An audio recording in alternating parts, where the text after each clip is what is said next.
susuri. Oh Ramadan, berkahmu ku tunggu, angkat musibahku. Bismillahirrahmanirrahim. Assalamualaikum warahmatullahi wabarakatuh. Alhamdulillahirabbil alamin. Wa bihi nasta'inu ala umurid dunya waddin. Wassalatu wassalamu ala asyrafil anbiya wal mursalin wa ala alihi wa sahbihi ajma'in. Ashhadu an la ilaha illallah wahdahu la syarika lah. Wa ashhadu anna Muhammadan abduhu wa rasuluh la nabiyya ba'dah. Qala Allah Ta'ala fil Qur'anil Aziz, a'udzu billahi minasyaitonir rajim. Bismillahirrahmanirrahim. Walladzina yu'tuna ma ataw wa qulubuhum wajilatun annahum ila rabbihim raji'un. Shadaqallahul azim. Al-ayah. Ayah bunda, anak-anakku semua yang dimuliakan Allah Subhanahu wa taala. Mudah-mudahan Ramadan yang istimewa ini kita lalui bersama dengan luar biasa, dengan penuh semangat, dengan amalan-amalan yang luar biasa. Dibanding Ramadan yang telah lalu, kita mendapatkan Ramadan ini begitu istimewa. Ini adalah kultum atau nasihat yang diberikan buat kalian semua, buat ayah bunda semua, di akhir atau kultum yang terakhir dari kultum-kultum yang telah disampaikan oleh para ustadz dan ustadzah. Kali ini Mister atau Pak Gofur akan memberikan nasihat tentang renungan menjelang Idul Fitri. Idul Fitri adalah hari yang banyak dinantikan oleh kaum muslimin. Kita dapat melihatnya dari aktivitas mudik, walaupun sekarang yang mudik sudah mulai diberhentikan atau mudiknya sangat terbatas sekali, bahkan tidak boleh sama sekali. Dan maraknya bingkisan-bingkisan istimewa yang dijual menjelang Idul Fitri. Namun kadang kita kurang memaknai apa sih yang ada dalam Idul Fitri. Lalu buah apa yang kita peroleh saat mendapati hari Idul Fitri? Ini yang perlu kita renungkan. Amalan menjelang Idul Fitri. Idul Fitri adalah hari yang berulang setiap tahunnya. Sebagai pertanda berakhirnya bulan Ramadan, salah satu kewajiban yang ditunaikan menjelang Idul Fitri adalah zakat fitri atau zakat fitrah. Dari Ibnu Abbas radhiyallahu anhuma, ia berkata, Rasulullah sallallahu alaihi wasallam mewajibkan zakat fitri atau zakat fitrah untuk mensucikan orang yang berpuasa dari bersendau gurau dan kata-kata keji, dan juga memberi makan orang miskin. Barang siapa yang menunaikannya sebelum salat Id, maka zakatnya diterima. Dan barang siapa yang menunaikannya setelah salat Id, maka itu hanya dianggap sebagai sedekah di antara berbagai sedekah. Hadis riwayat Abu Daud dan Ibnu Majah.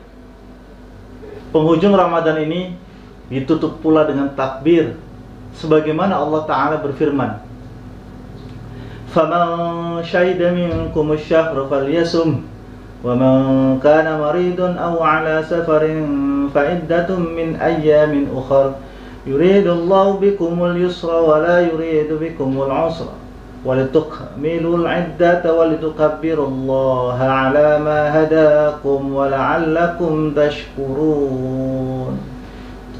Yang artinya, dan hendaklah kamu mencukupkan bilangannya, dan hendaklah kamu bertakwa kepada Allah atas petunjuknya yang diberikan kepadamu, supaya kamu bersyukur.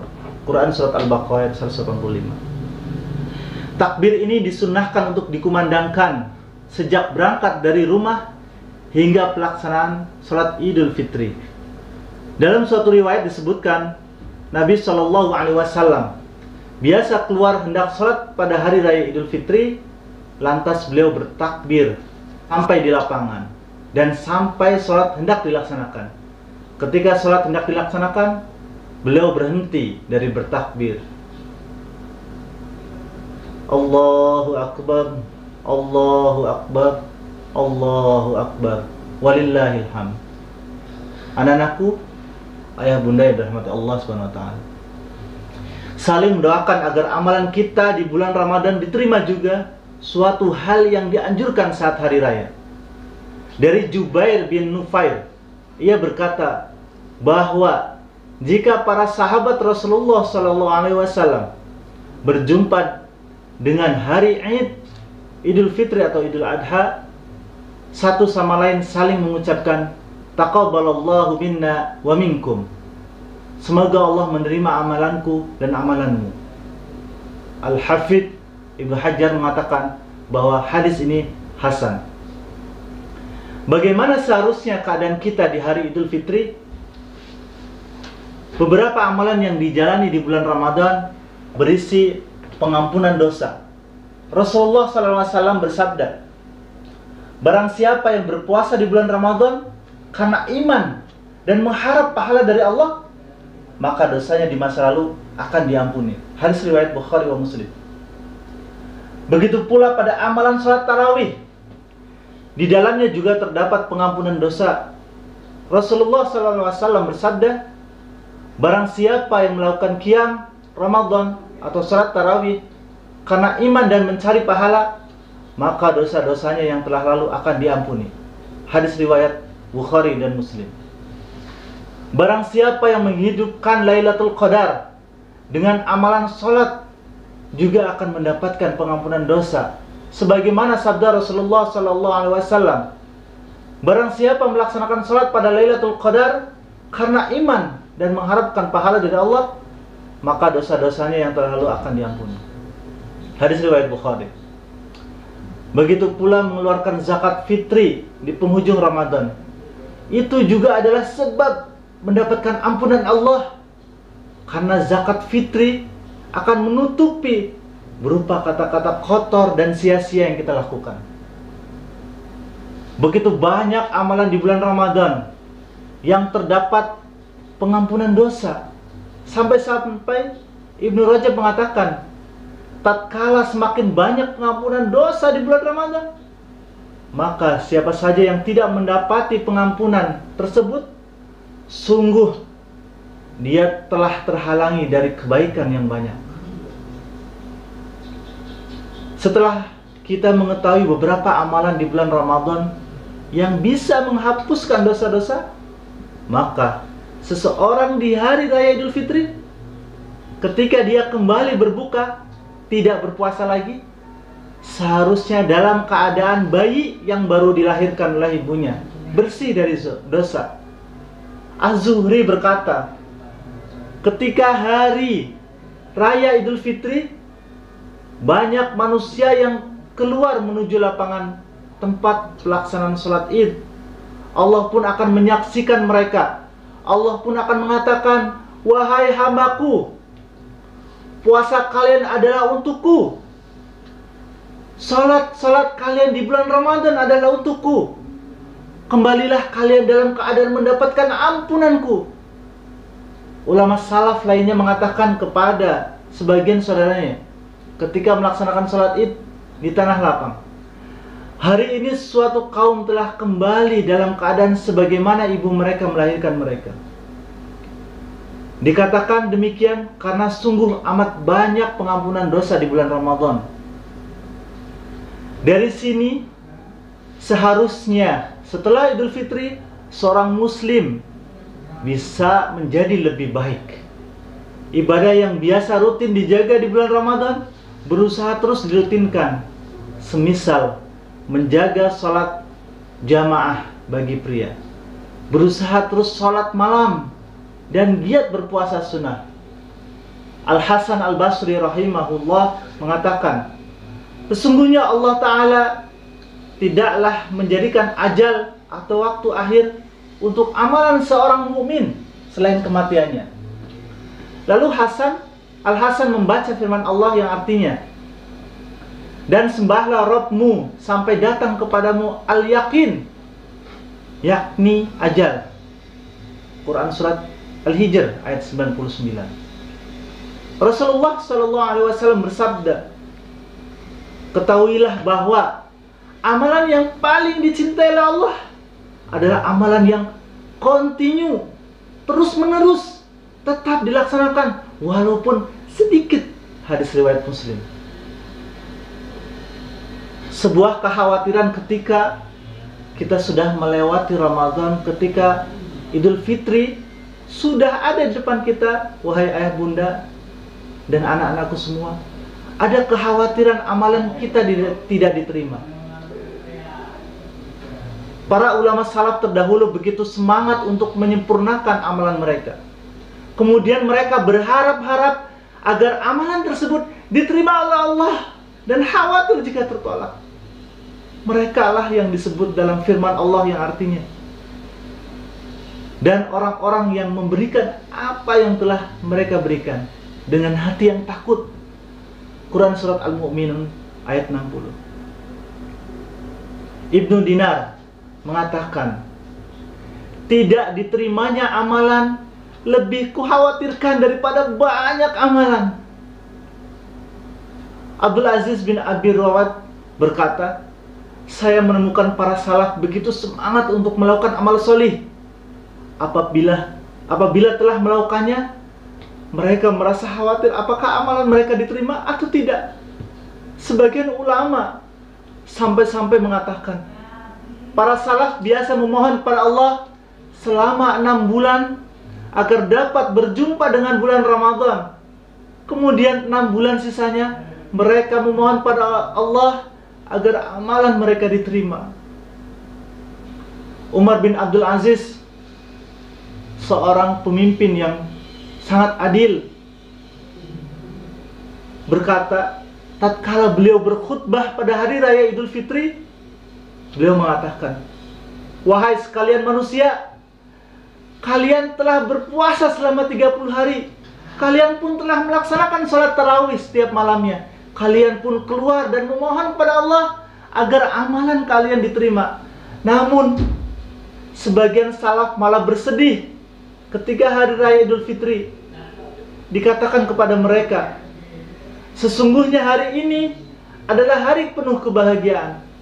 Mereka malah mengatakan, kalian benar. Akan tetapi aku adalah seorang hamba. Aku telah diperintahkan oleh Rabbku untuk beramal. Namun aku tidak mengetahui apakah amalan tersebut diterima atau tidak. Wahai ayah bunda, renungan yang sangat luar biasa. Ketika Ramadan kita lalui, maka berasa amalan itu diterima atau tidak, kekhawatiran. Itulah kekhawatiran para salaf. Mereka begitu khawatir kalau amalannya tidak diterima. Namun berbeda dengan kita yang amalannya begitu sedikit dan sangat jauh dari amalan para salaf. Begitu pede dan yakin dengan diterimanya amalan kita. Sungguh teramatlah jauh antara kita dengan mereka, para salafus salih. Semoga perjumpaan kita dengan Idul Fitri, kita mendapatkan dua kebahagiaan, yaitu bahagia ketika berbuka dan bahagia ketika berjumpa kelak dengan Allah. Ayah bunda yang dirahmati Allah, mungkin ini bagian dari kultum yang pamungkas, atau kultum yang terakhir, nasihat terakhir buat kita semua, renungan terakhir. Bagaimana Ramadan yang sudah kita perjuangkan, Ramadan begitu istimewa. Orang-orang yang tadinya beramai-ramai ya untuk melaksanakan di masjid, tapi begitu ada keterbatasan terkait momen yang ada di dunia ini. Kita tidak tahu apakah Ramadan berikutnya kita sampai ke sana. Apakah Ramadan berikutnya kita mendapatkannya menjadi lebih baik daripada Ramadan ini? Mudah-mudahan ayah bunda, anak-anakku semua, Ramadan yang istimewa ini kita mendapatkan Ramadan yang luar biasa, Ramadan penuh kebahagiaan, Ramadan yang sudah kita tunggu-tunggu 6 bulan sebelumnya, yang sudah kita persiapkan sejak bulan Hijriah dimulai. Mungkin itu saja yang bisa Mister sampaikan, yang bisa Mister berikan buat kita semua. Mister tidak punya sesuatu yang berarti. Masih banyak kesalahan-kesalahan yang guru-guru kalian lakukan. Mohon dibukakan pintu maaf yang sebesar-besarnya. Taqabbalallahu minna wa minkum siyamana wa siyamakum minal a'idhin wal fa'idhin. Semoga Allah menerima amalan kami dan amalan kalian semua, insyaallah, bila taufik wal hidayah. Assalamualaikum warahmatullahi wabarakatuh. Sesungguhnya engkau tahu bahwa hati ini telah berpadu, berhimpun dalam naungan cintamu, bertemu dalam ketaatan, bersatu dalam perjuangan, menegakkan syariat dalam kehidupan.